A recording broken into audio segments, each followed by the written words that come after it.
एका पातेल्यात रवा घेतला, त्यात घातले ताक,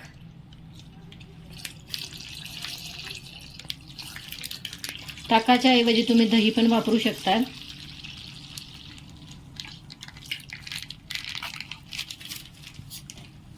आणि ते छान मिक्स करून घेते.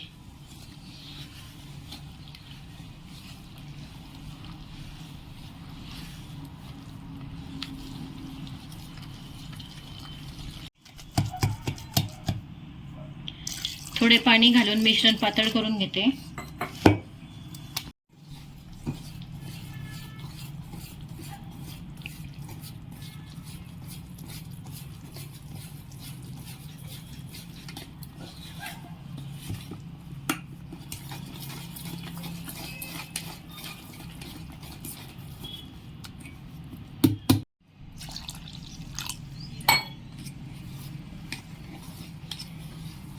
रवा हा फुलतो म्हणून मी त्यात थोडं अजून पाणी ऍड केलं.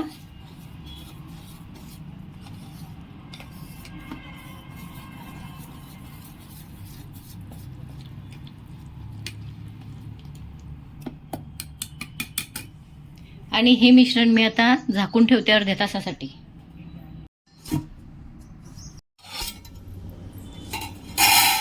रवा छान मुरला आहे.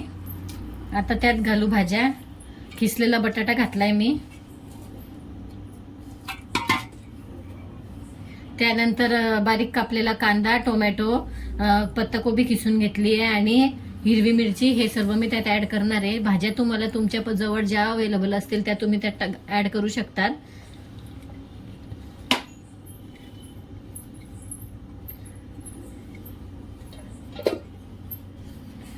वरनं थोडी कोथिंबीर, चवीनुसार मीठ आणि सर्व छान मिक्स करून घेते. आता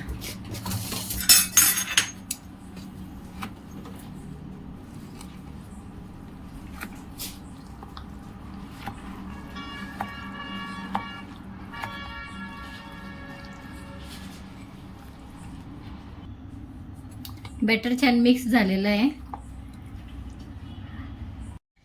आप्पे पात्रात थोडं थोडं तेल घालून घेतलं, ते सर्वीकडे लावून घेते.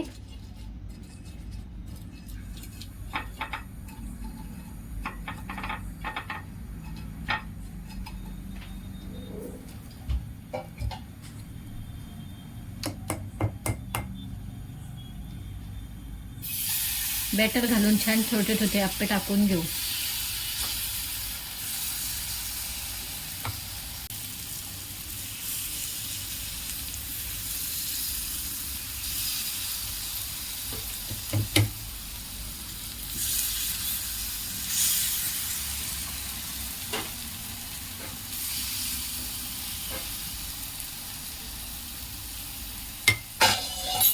वरनं झाकण ठेवून देते.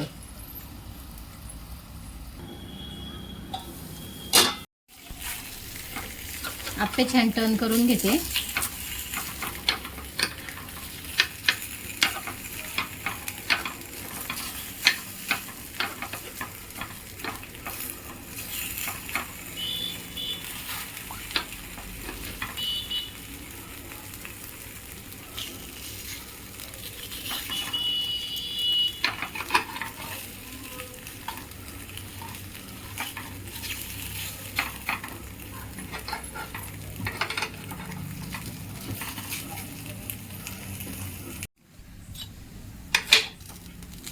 काढून घेते.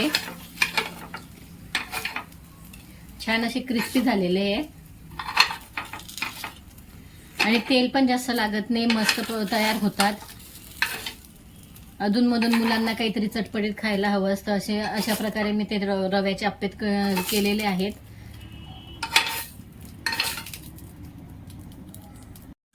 अशा प्रकारे तयार झाले रव्याचे आप्पे. झटपट बनतात, फारसा काही वेळ लागत नाही आणि एखाद्या दिवशी असं चटपटीत खावंसं वाटलं तर पटकन बनवून घ्यावे आणि खाऊन घ्यावे. चला तर मग चॅनलला पण लाईक, शेअर, सबस्क्राईब नक्की करून घ्या. धन्यवाद.